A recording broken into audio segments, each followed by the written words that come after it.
Hello everyone, back with another deck tech. This time it's Geist of Saint Traft, and Geist of Saint Traft is what most people would categorize as aggro control, or more commonly known as a tempo deck. And what that means is that your general game plan is to resolve a singular, very powerful threat, and then protect it and clear the way for it to kill your opponent single-handedly. And Geist of Saint Traft is extremely good at doing that because, first of all, it has hexproof, so it's already immune to the vast majority of your opponent's removal spells, the targeting ones. Uh, and it also attacks for 6 by itself because when Geist of Saint Traft attacks, you put a 4/4 white angel creature token with flying onto the battlefield, tapped and attacking, and you exile that token at the end of combat. So for 3 mana, you get an extremely tough to kill creature that attacks for a lot of damage. It's basically 3 turns of getting both Geist and the Angel to deal damage to your opponent, and then on the 4th attack, you just have to get the Angel through. So just very, very powerful. Uh, because Geist is going to be your win condition in 90% of your games, you don't need a lot of other creatures. So the supporting cast of creatures is mostly for utility or in value. The first we'll go over is Aven Mind Sensor. For 2 and a white, you get a flash flying 2/1 bird wizard with the ability, if an opponent would search a library, that player searches the top 4 cards of that library instead. So uh, this mostly is in the deck because it disrupts fetch lands, and that's a very easy way to win the game. Just have basically a 2/1 creature that wastelands a land whenever your opponent fetches. It's essentially what it does most of the time, especially against multicolored decks where they have off-colored fetches that are only able to fetch a single type of land. For example, in this deck, Arid Mesa can only search for plains. So I'm not ever going to be able to find a mountain if my opponent Aven Mind Sensors me.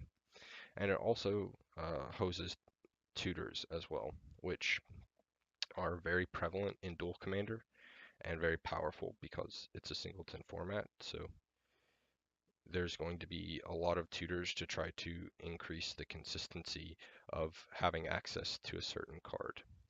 So this card is just very good, and I basically would play in all white decks in the format. It's just very, very good. Next is Meddling Mage, which for a white and a blue, you get a 2/2 human wizard that when it enters the battlefield, you name a non-land card, and the named card can't be played. So generally this is not a card that sees main deck play in normal constructed Magic, but because you're basically always going to be able to name your opponent's commander, it does a lot of work. It either is going to come into play, force your opponent to use a removal spell on it instead of casting another spell, which is tempo positive, their commander, or against certain decks that are unable to have a lot of removal in them.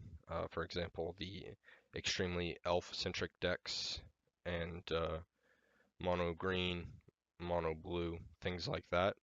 They don't have a lot of removal from Meddling Mage, so it's basically just going to shut off their commander, which most decks in the format are built around, and that's just very good. It's another card that I would basically play in every single blue-white deck that is playing uh, enough creatures to support it.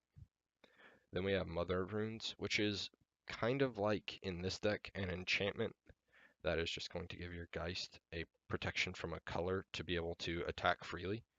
Because Geist has hexproof, you're not going to be really protecting it from targeted removal like Mother of Runes normally does, but it does protect your other creatures as well. And then we have Rattle Chains. By the way, Mother of Runes is a human cleric. Rattle Change, which is a flash flying spirit That's a 2/1 for 1 and a blue. And when it enters the battlefield, you give target spirit hexproof until end of turn. So if nothing else is in play, it gives it targets itself. But other than that, the other spirits in the deck are Spell Queller, which is very nice to protect, and Mutavault, which is also a spirit. Uh, but mostly it lets you cast spirits as though they have flash. So in an ideal hand, you hold up counter magic on turn 2, then you cast your rattle chains. If they don't do anything, then you can hold up counter magic on turn 3. If they don't do anything relevant, you get to flash in your Geist of Saint Traft, and that's just very nice. It gives you options, and it also carries equipment in the air, which is very nice. Reflector Mage, just a hugely tempo positive card. You get to bounce a target creature an opponent controls, and then that creature's owner can't cast spells with the same name as that creature until your next turn. And it leaves behind a 2/3 body. So it's just the epitome of a tempo positive creature. Next is Snapcaster Mage, which for 1 and a blue, you get a human wizard with flash that is a 2/1. And when it enters the battlefield, you target uh, an instant or sorcery card in your graveyard, and it gains flashback equal to its mana cost until end of turn.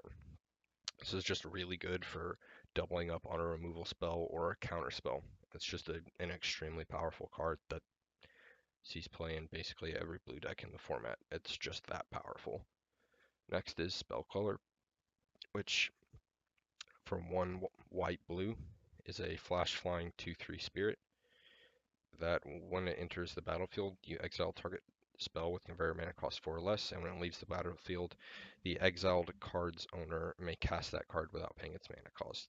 Again, extremely tempo positive. The fact that it can hit a 4 converted mana cost card is just insane. You're trading up on mana in that case, and just in this deck, you're just like basically trying to keep your Geist alive for enough turns to kill your opponent, and Spell Queller does that. Next is Stoneforge Mystic, which is one of the heaviest lifters in the deck. It's a core artificer for 1 and a white for a 1/2. When it enters the battlefield, you may search your library for an equipment card, reveal it, put it into your hand, then shuffle your library, and then for 1 and a white and tap Stoneforge Mystic, you may put an equipment card from your hand into the battlefield. We'll go ahead and talk about the 3 equipment in the deck. First and foremost, we have Sword of Feast and Famine, which is a 3-cost artifact that gives the equipped creature +2/+2 and protection from green and black. And when the equipped creature deals combat damage to a player, that player discards a card and you untap all lands you control. It equips for 2. So most of the swords in this deck are about protection so that you can get your Geist of Saint Traft to be able to attack unimpeded. But the ability to untap your lands and play proactive spells while still being able to hold up counter magic during your opponent's turn is very, very powerful. And occasionally in the extremely grindy games, making your opponent discard cards over and over is good. Then we have Sword of Fire and Ice, which has the same templating as Feast and Famine, cost 3, gives +2/+2, gives the equipped creature protection from red and blue this time, and equips for 2 as well. And its triggered ability is when an equipped creature deals combat damage to a player, Sword of Fire and Ice deals 2 damage to target creature or player, and you draw a card. So again, mostly about the protections, red and blue this time. But if you're in a vacuum and you are grinding card advantage with your opponent, Fire and Ice is the better card because it draws you a card, which is almost always better than making your opponent discard a card of their choice. So this is the one you want to get if you're playing against control, for example. This is the one that's going to help you stay gassed up, and it also increases your clock by a fair amount. It makes Geist attack for 10 uh, rather than 8, which is a big deal because it's 2 hits rather than 3. And then the last equipment is Umezawa's Chite, which costs 2 and equips for 2. And when equipped creature deals combat damage, you put 2 charge counters on Umezawa's Chite. And then it has the ability remove a charge counter from Umezawa's Chite, choose one. Equipped creature gets +2/+2 until end of turn. Target creature gets -1/-1 until end of turn, or you gain 2 life. And this is the card that you get against aggro. It single-handedly beats aggro so often because you can put it on your Geist of Saint Traft. They can't really deal with, they don't have a lot of edicts generally to deal with Geist, and they certainly don't have Wraths in their aggro deck. So Jite is going to allow you to, once you get a hit in, it's going to be able to keep being able to hit your opponent because you can now buff Geist up with the equipped creature gets +2/+2 ability, and then you start getting to remove all your opponent's creatures and gain life once your opponent's creatures are no longer relevant.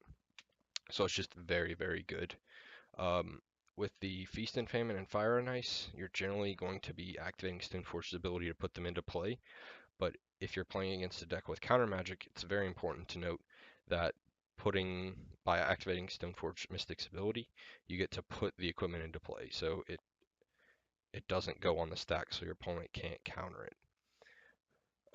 And one more important thing to note is that you can hold up counter magic, and then if your opponent's not doing anything else, you can put the equipment into play with the mana that you would otherwise waste by holding up counter magic. So it just does a ton of work in the deck. Then we have True Name Nemesis, which for 1 blue is a Merfolk Rogue. When it enters the battlefield, you choose a player, and True Name Nemesis has protection from the chosen player.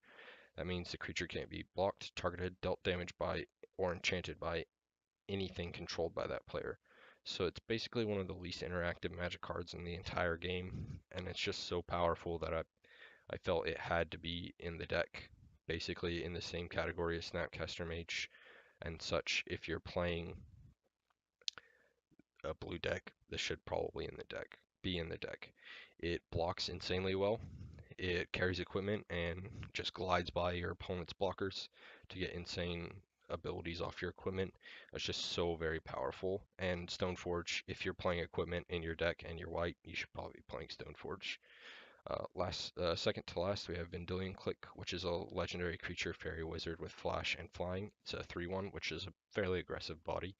And when it enters the battlefield, you'll get target player's hand. You may choose a non-land card from it. If you do, that player reveals the chosen card, puts it on the bottom of his or her library, then draws a card. So this is a disruptive card in the deck. It allows you to get a little bit of hand interaction from your opponent, which isn't common in blue-white. So that's very nice, but also it doubles up by allowing you to take a card from your hand that would otherwise be dead in the matchup and get rid of it and cycle it for another card, which is personally most often what I'm doing with this card. And then it just has an aggressive 3/1 flying body to start clocking the opponent. It's just a very good card that, again, is basically a staple in blue decks.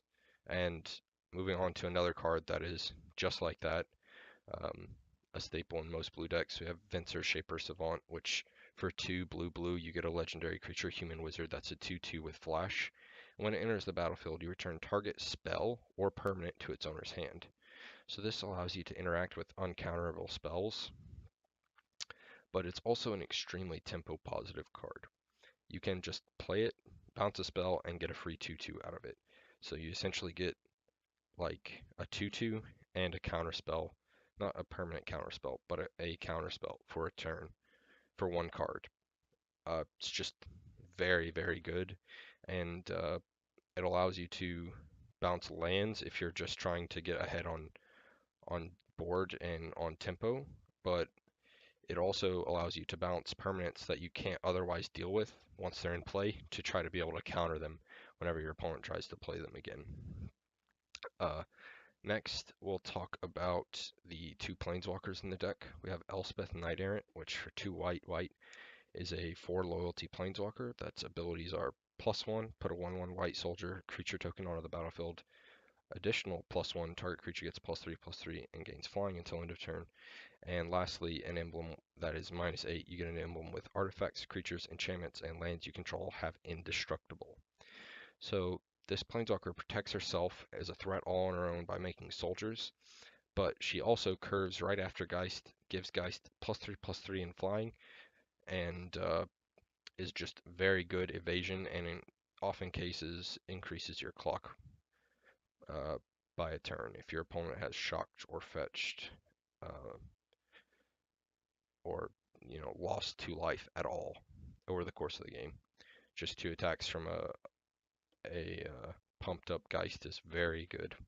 And if you ever get to the emblem, if you can do that, it makes your Geist only killable via negative stats or an edict, and that's insanely good, obviously. And then the other Planeswalker, we have Jace the Mind Sculptor, that probably should be in every blue deck again. One of the most powerful modes on Jace in this deck is his -1, which is return target creature to its owner's hand. Just unsummon, which is here in the maybe board, which is return target creature to its owner's hand. It's nicknamed unsummon for that reason. Then you also have +2, which is look at the top card of target player's library. You may put that card on the bottom of that player's library. I think a lot of people tend to Fate Seal too much with Jace. Most of the time, you're better off using his 0 ability, which is draw 3 cards, put 2 cards from your hand on top of your library in any order.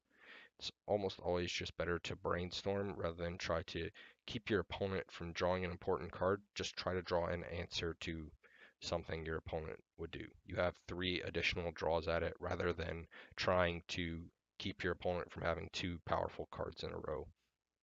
Because if you do Fate Seal something powerful to the bottom and your opponent draws another powerful card, you're kind of out of luck.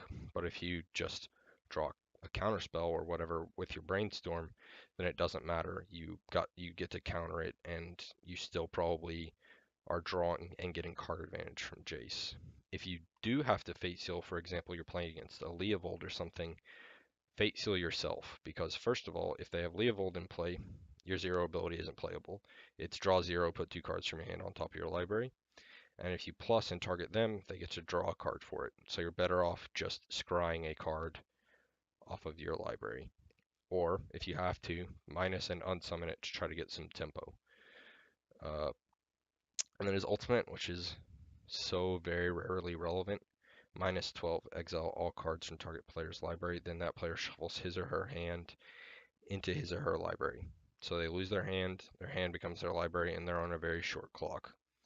And that's pretty straightforward, but most often you're going to be using 0 and -1 on Jace.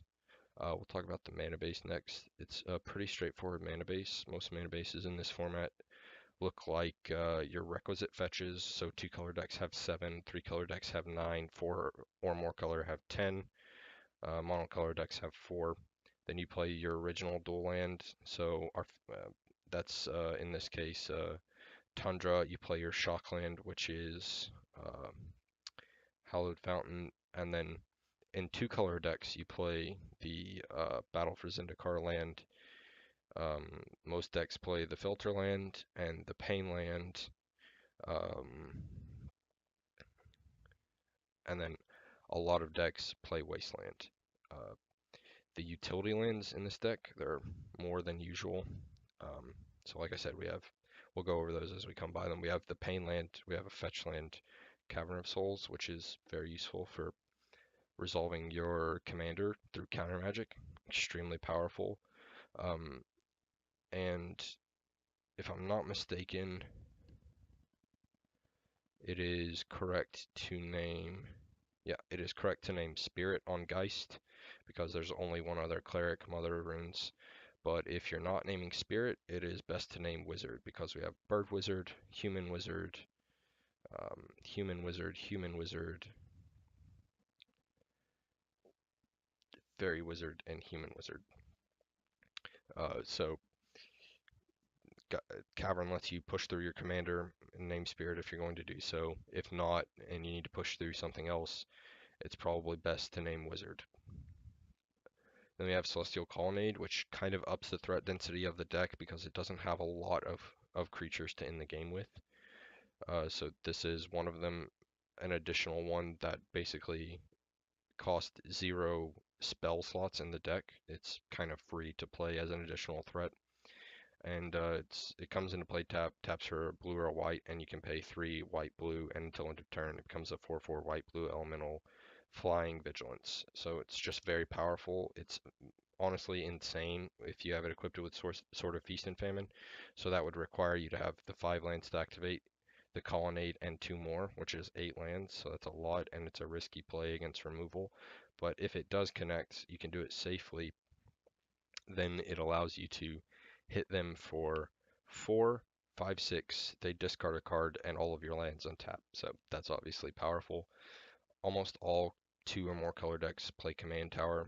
That's just basically a free original duel that's not tutorable in the deck. There's no downside. Eiganjo Castle is a very sweet land. It's played in a lot of white decks um, that have a combat-centric general. Um, and this one taps for white. It's a legendary land, and you can pay a white and tap it to prevent the next 2 damage that would be dealt to target legendary creature this turn. So in the case of this deck, we have Geist, that's a legendary, and we have Vendilion Click and Venser.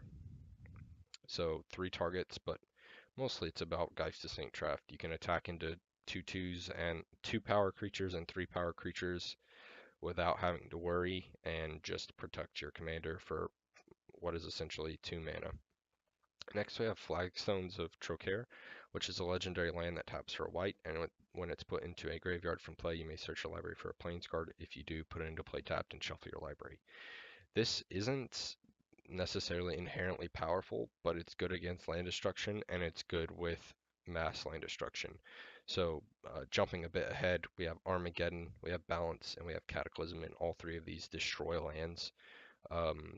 For both players, and being able to sacrifice flagstones, search up one of your dual lands because it says a plains and not a basic plains, is just very powerful, and it makes the cards a little bit less symmetric, which is obviously good.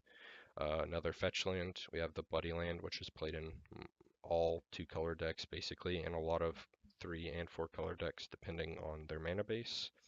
Comes into play untapped if you control plains or island, and it taps for blue or white. The Shockland, which is a fetchable dual land that when it enters the battlefield, you can pay 2 life to have it come into play untapped or tapped otherwise. More basic islands than islands because we have a lot of blue instants in the deck. Marsh Flats, which is a fetch. Mishra's Factory, which again is along the same lines as Celestial Colonnade, allows the deck to have an additional threat in it while not sacrificing a spell slot to it. It taps for a colorless for 1 mana. It becomes a 2/2 artifact creature until end of turn, and you can tap to give target creature +1/+1. Assembly worker creature +1/+1. It itself is an assembly worker, so a neat trick you can do if you need a blocker is against 2/2s. You can activate it to become a creature, declare your block, and then tap it to pump itself, making it a 3/3, effectively killing their creature for free. Misty Rainforest, another fetch.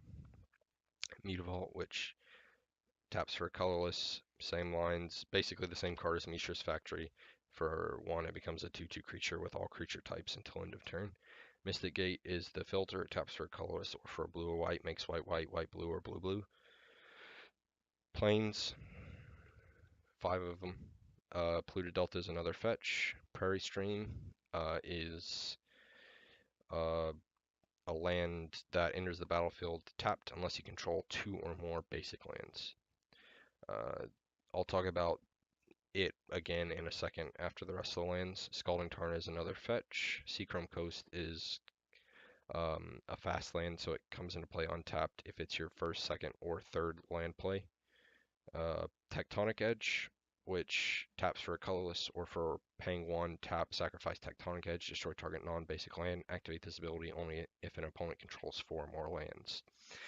This is a card I want to talk about because I think a lot of people view Tectonic Edge as a card that has a lot of potential to keep your opponent off of mana, a color of mana, but realistically, it's just not. By the time your opponent gets to 4 mana, they're probably going to be able to cast any of their very powerful spells in their deck. So you're not going to keep them off 4 mana, right? They're going to be able to play their 4th land and make mana off of it. You're not going to be able to destroy it before that happens. And most decks are able to fetch for multiple dual lands, so you're not going to generally be able to keep people off of multiple colors. So this is more along the lines of destroying an important utility land from your opponent. So you can destroy a creature land, you can destroy a land that produces multiple mana, like Nykthos. You can destroy a Maze of Ith, which is going to be not good against your commander, but it is going to be good against the angel that Geist creates because it shortens your clock so much. It's Don't view this as a card to potentially color screw your opponent. View this as a land that allows you to interact with what your opponent's lands are doing. Then we have Temple of Enlightenment, which is a blue-white tap land that taps, so it taps for a white or blue, and when it enters the battlefield, you scry one. The deck doesn't have a ton of things to do on one, so playing a couple tap lands is nice to get free value off of, like Colonnade and Temple of Enlightenment. Then we have Tundra, which is obviously very good. It's a fetchable blue-white land with literally no downsides. Then we have Wasteland, which is a card that you can potentially color screw your opponent with if you draw it early enough. But it's also good to fire off early if you have your Geist Resolve, for example, because it puts your opponent behind on tempo. So this does all the things that Tectonic Edge does, but it also has the ability to put your opponent behind on tempo. Then we have Windswept Heath, which is again another fetch land. Now, when we talk about what to fetch for this deck, if you already have 2 basic lands in play, you should not be fetching for Prairie Stream unless you already have Hallowed Fountain. Hallowed Fountain is in 2-color decks. It's generally your shock land is going to be what you're going to want to fetch up first. Uh, and then after that, you go for the Buddy land and then Tundra. If you don't have the ability to get multiple basic lands to make Prairie Stream come into play untapped, you do want to get it first, and then Hallowed Fountain, and then Tundra, with the instep fetch. But something I will caution against is using fetches too often at the instep to try to deck thin. I don't remember the math exactly, but in 60 card formats, it's something like out of 1 in 14 games, if you crack your fetch every time, you'll draw a non-land card instead of a land. I don't remember the statistic exactly, but in this format, saving a fetch allows you to do a lot of things. It allows you to use your Jace Brainstorm ability more efficiently by putting 2 cards you don't want to see again and then fetching. It allows you to disrupt your opponent's Jace's Fate Seal, for example. It allows you to use your Brainstorm better, or Ponder, or whatever. You can keep only a few cards off Ponder, and it also will save you life over the long run. Sometimes randomly fetching will end up being your downfall because you took an additional point of damage that you didn't foresee being a problem, but it ends up coming back to bite you. Next, we'll talk about the sorceries. Armageddon, it destroys all lands for 3 and a white as a sorcery. This is the card that you want to play after you've got your Geist in play and you're ahead on board. You can play this, take all of the mana resources to 0, hopefully play a land for your turn, and then just Geist away and kill them easily with no interaction. It's important to note that if you're looking for an opportunity to Armageddon, it is worth holding back your lands. Don't just mindlessly play them. Just play only what is necessary, and then Armageddon, and you will still have lands held back that'll allow you to cast your spells later, which will make the game even easier if you resolve a good Armageddon. Next is Balance, which is less like a card that will put you really far ahead on board and more like an emergency reset button. If you're playing against a very aggressive deck, you can balance, make them sacrifice most of their creatures, and then follow it up with a powerful one of your own. It's also good if you're emptying your hand against a control heavy deck and you can force it through to make them discard a bunch of cards. But you also have to be careful about doing that if you have less creature or more creatures in play than your opponent, because if they have 0 and you have 2, they're going to discard their hand, but you're also going to lose both your creatures. So just try to use it more as a reset style card than something to use while you're ahead. Cataclysm, for 2 white white, each player chooses from among permanents he or she controls an artifact, a land, an enchantment, and a creature, and then sacrifices the rest. So you can have your Geist suited up with an aura or an artifact. You can resolve your Cataclysm, and then you can have the biggest, baddest creature on the board and just win easily afterwards. Council's Judgment, uh, for 1 white white. Starting with you, each player votes for a non-land permanent you don't control, and then exile each permanent with the most votes or tied for the most votes. This isn't a super efficient card, but it is a card that will deal with anything that you're having a problem with, any non-land. So that True Name Nemesis, this gets rid of it. That annoying blocker, this gets rid of it. The Planeswalker, you get the deal. It's just a very powerful white card that isn't necessarily the most efficient. Next we have Open the Armory, which for 1 and a white allows you to search your library for an aura or an equipment card, reveal it, put it in your hand, and then shuffle. So we already spoke on the equipment we have, Sword of Feast and Famine, Fire and Ice, Umazaj Jite. Now we've got the auras. First and foremost, we have Aqueous Form, which for a blue enchants a creature, and the enchanted creature can't be blocked. Whenever the enchanted creature attacks, you get to scry 1.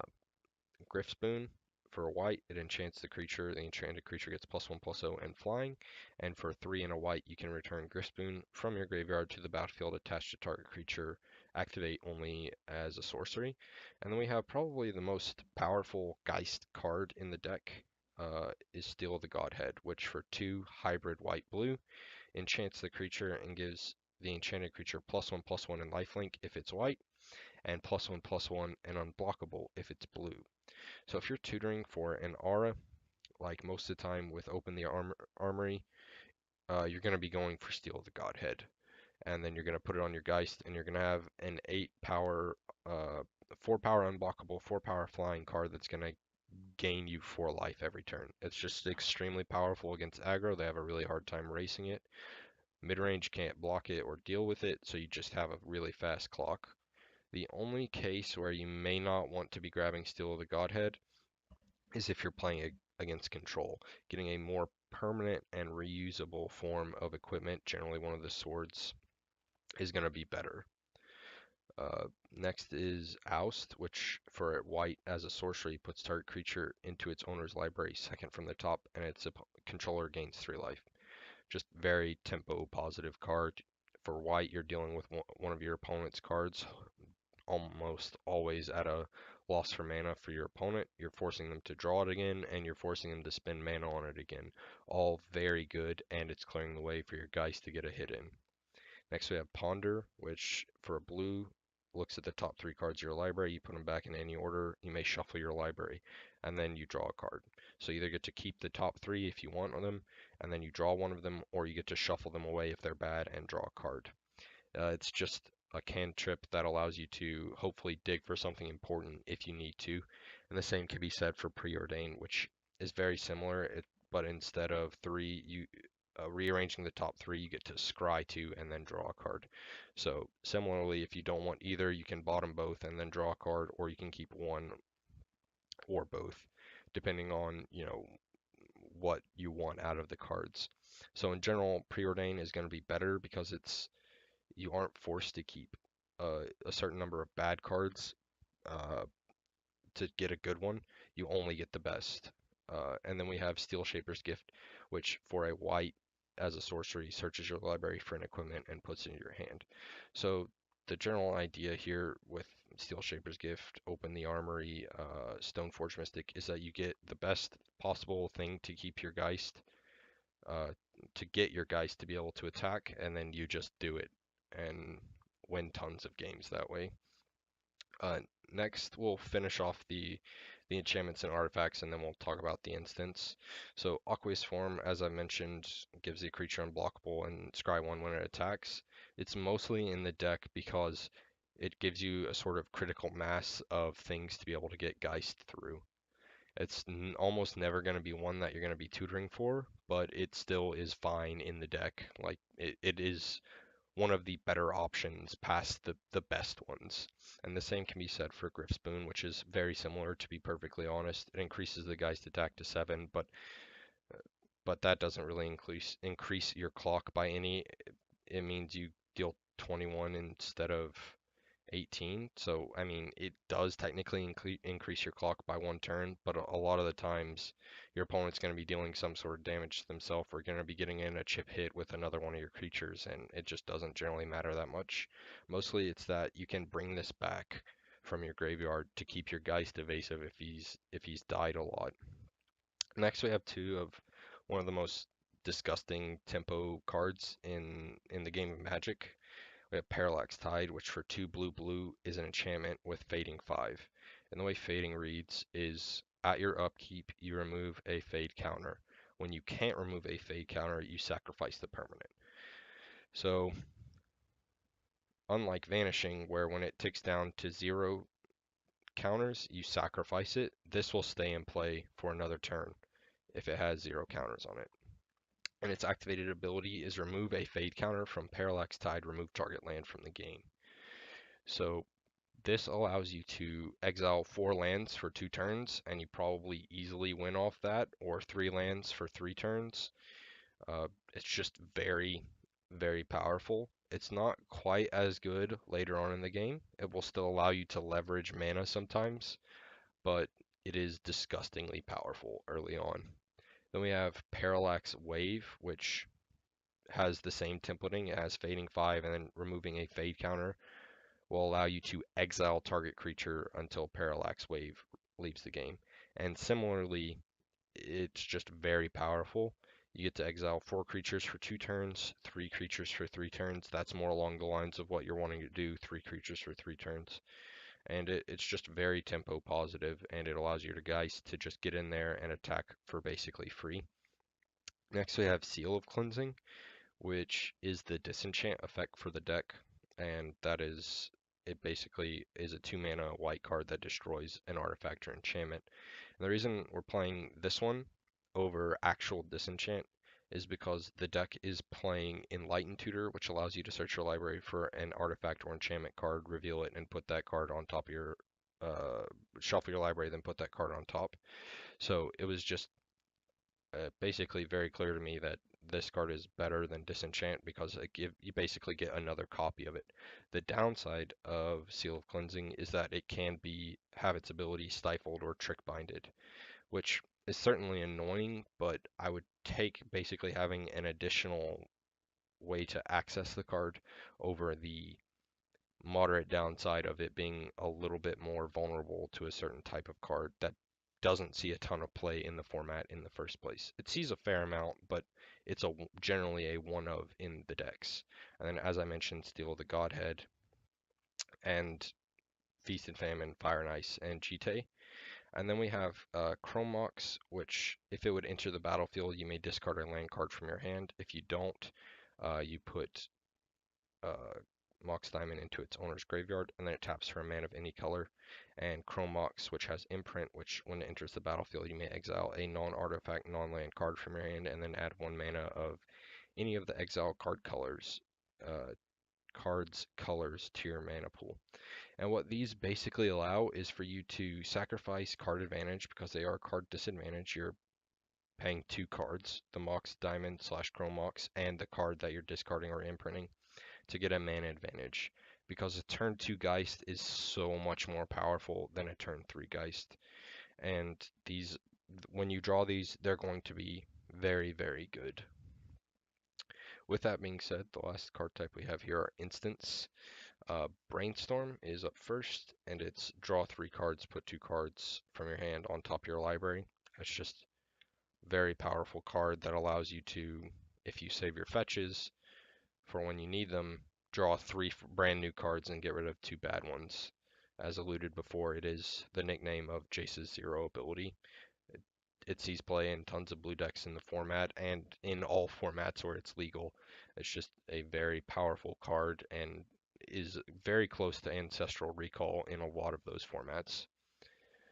Next is Condescend, which is most often used as a piece of 2 converted mana cost counter magic, but it does scale later into the game as the game goes on. Generally, pieces of soft counter magic become less relevant, but this one does scale into the later game, and it has the wonderful ability attached to it of Scry 2 as a result.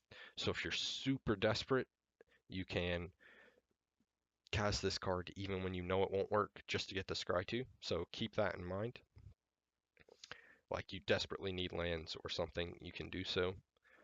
Uh, but generally, ideally, you're going to be casting this on turn 2 as a 2 mana force spike that allows you to scry 2 and is just going to allow you to smooth out your draws for the next bit of the game. Next, we have Counterspell, which for blue is just very simple counter target spell. It's one of a few pieces of hard counter magic in the deck, and it's very nice to have that. Next is Cryptic Command, one of the most versatile spells ever printed.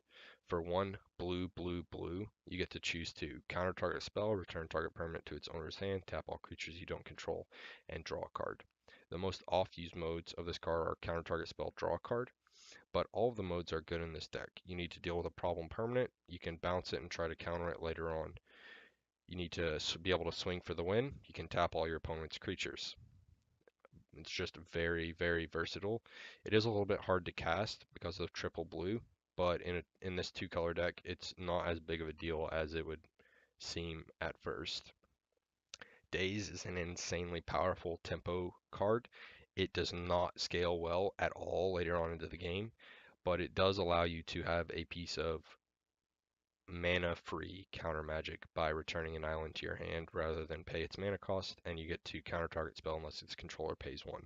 So it allows you to cast your Geist early, be tapped out, be able to fight a piece of counter magic from your opponent by bouncing an island. It allows you to protect your Geist from an edict. It allows you to interact with your opponent when seemingly you could not interact otherwise. Next is Delay, which is again another piece of very good tempo counter magic. It allows you to counter target spell. If the spell is countered this way, remove it from the game with 3 time counters on it instead of putting it into its owner's graveyard. If it doesn't have Suspend, it gains Suspend. So it allows you to kind of just hard counter something and put it on the wayside for 3 more turns. It is worth noting that if you counter a creature this way, it is going to gain haste whenever they do cast it. So that could be a big deal. Keep that in mind. And it is also insanely good at fighting counter magic. Because if you counter a piece of counter magic with this, whenever they would go to cast it after they remove the last time counter, it's not going to have a legal target and it will just fizzle, which is obviously good. It's basically like another negate uh, or dispel, I guess. Enlightened Tutor, as I've already mentioned, mostly it can get a piece of Voltron equipment if you need it, but it also allows you to get Parallax Wave and Tide if early on in the game you're looking for Parallax Tide, or later on you need to be able to deal with some creatures. It's just very powerful. Next is Force of Will, which along the same lines of Daze is a piece of powerful tempo magic, but it also is a hard counter rather than a counter unless they pay 1, so it allows you to deal with stuff later on in the game if you have to. It's just a very powerful blue card that people won't play around generally because they don't expect it, and you just get a lot of ways of really messing with your opponent. Force Spike, which is for a single blue counter target spell unless its controller pays 1. People don't play around cards like this sometimes, and you just get to really win games from it, to be perfectly honest. And it doesn't scale well, and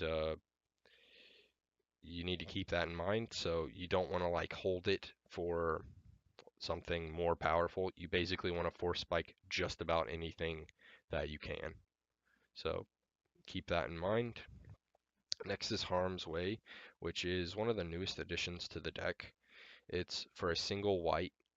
instant. The next 2 damage that a source of your choice would deal to you and or permanents you control this turn is dealt to target creature or player instead. So there's a lot of things that this card can do. It allows you to attack with your Geist into um, 3 power or less, 3 and 2 power creatures. Then you can target that source, prevent the damage from Geist, and redirect it to the player. If you just need an additional 2 damage, you can kill one of their creatures. It's just insanely powerful. You can, if your opponent's attacking you with a 2 power, like a 2/2, a couple 2/2s, you can prevent 2 damage from one of the creatures and then kill one. It's just very powerful. But one of the most important things that you can know about this card is that against damage-based wraths, like red, Pyroclasm is a prime example, deal 2 damage to all creatures. You can target Pyroclasm with Harm's Way, and you can protect 2 2-power creatures. For example, your board is Meddling Mage plus the Geist of Saint Traft.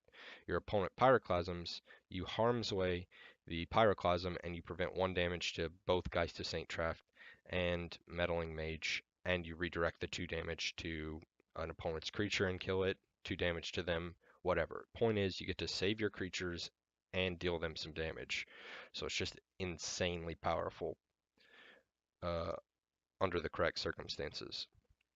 Next is Into the Royal, which returns a non-land permanent to its owner's hand for 1 and a blue, as a kicker of an additional 1 and a blue, and the kicker allows you to draw a card. So it allows you to bounce a permanent that you don't want to deal with, a blocker, whatever, early on in the game, and then later on in the game, it allows you to recoup the card disadvantage that bounce spells otherwise give you, which makes the card extremely good at all points in the game.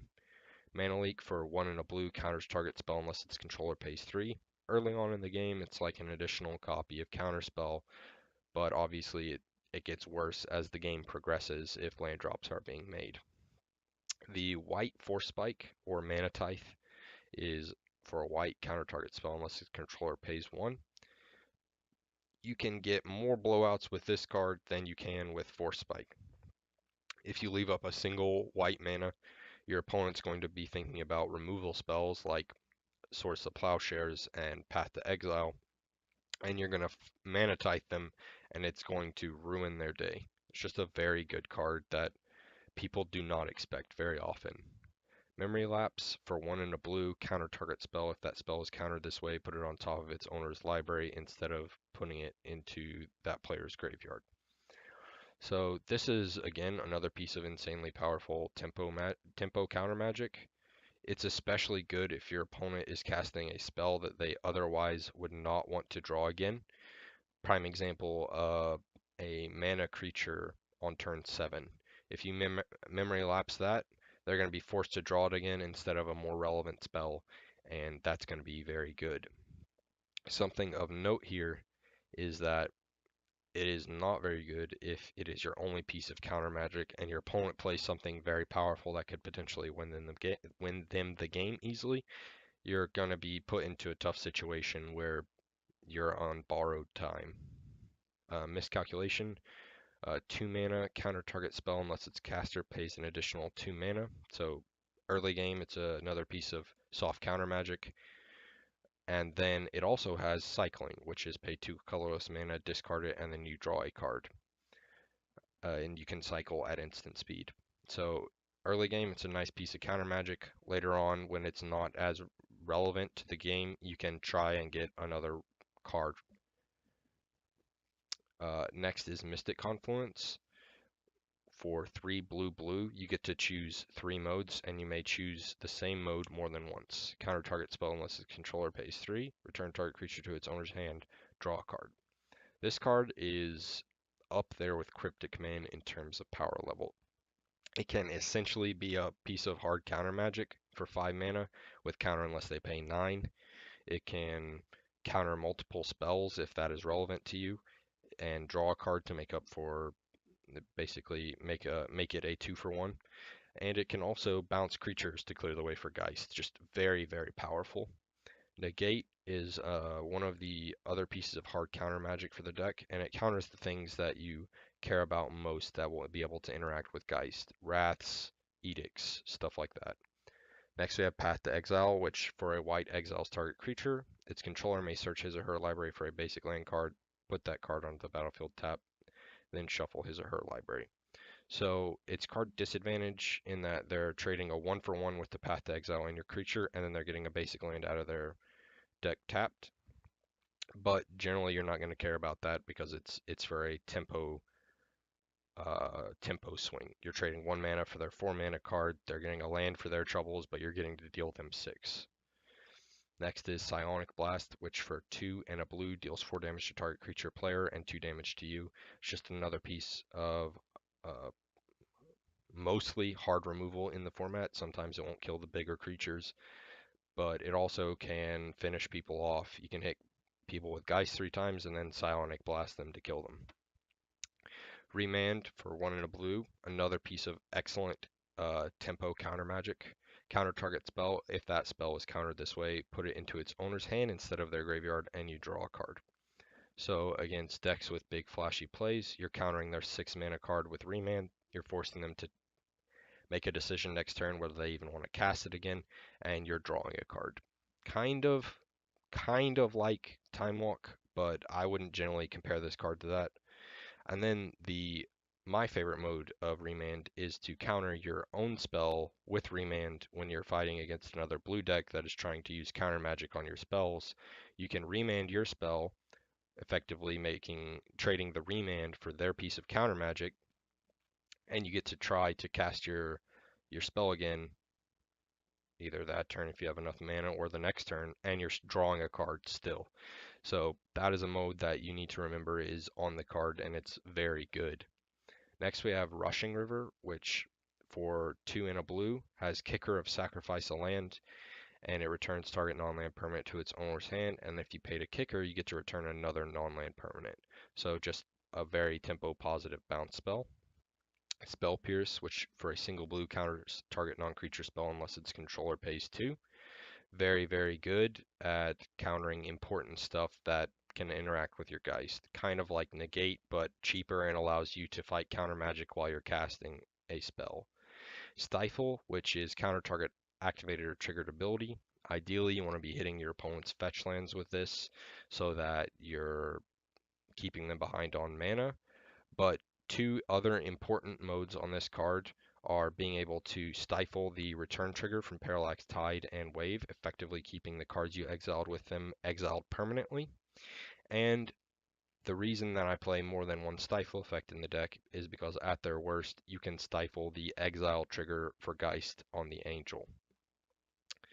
Um, Swords to Plowshares, which for a white exiles target creature, its controller gains life equal to its power. Just another piece of very positive tempo removal spell that permanently deals with something. And then we have the other stifle of the deck, Trickbind, which for 1 and a blue has Split Second, and as an additional ability, if a permanent's ability is countered this way, activated abilities of that permanent can't be played this turn. Unexpectedly Absent, for X white white, you put target non-land permanent into its owner's library just beneath the top X cards of that library. So you can basically permanently deal with something by putting it really deep with a big X cost, or you can temporarily deal with something for a tempo advantage by paying white white. Then we have Vapor Snag, which for a blue returns target creature to its owner's hand, its controller loses a life, just very tempo positive. And then Withdraw, which for blue blue returns target creature to its owner's hand, then in return another target creature to its owner's hand unless its controller pays 1. This card is obviously best in the early game, where your opponent, ideally against a green deck or an aggressive red deck, plays 2 early creatures without any spare mana, and then you withdraw them and you get a huge tempo boost. For cards that you could play in this deck if you don't have access to something, we have Aether Adept for 1 blue blue, bounces a creature. Mana War for 2 blue, bounces a creature and gives you a creature. Same with Aether Adept. We have Sky Knight, which is kind of similar, 3/1, aggressive body. These are cards that you could play if you want to, if you don't have some of the more expensive cards in the deck. These can help you try to create a tempo boost. And along that line, we have Boomerang, which basically does the same thing, except it returns a land, so you can bounce a creature, or sorry, a creature as well as a land. Seal of Removal, which is basically another unsummon, unsummon itself. Snap, which is an unsummon for 2 that untaps 2 lands. Supreme Verdict, which is bounce a spell or a creature. Word of Undoing, which is essentially another unsummon, but if you also return all white auras you own attached to the creature to their owner's hand. So if you have Griffspoon, Steel of the Godhead attached to your own Geist, and you need to unsummon it to protect it from a Wrath, that's another mode you can use on Vapor Snag, Withdraw, Rushing River, etc. You can protect your own Geist from Wraths. If you don't want its mana cost to increase, you can save your auras as well. Uh, Containment Priest is a card that you should be playing if your deck has a lot of Reanimator style decks in it.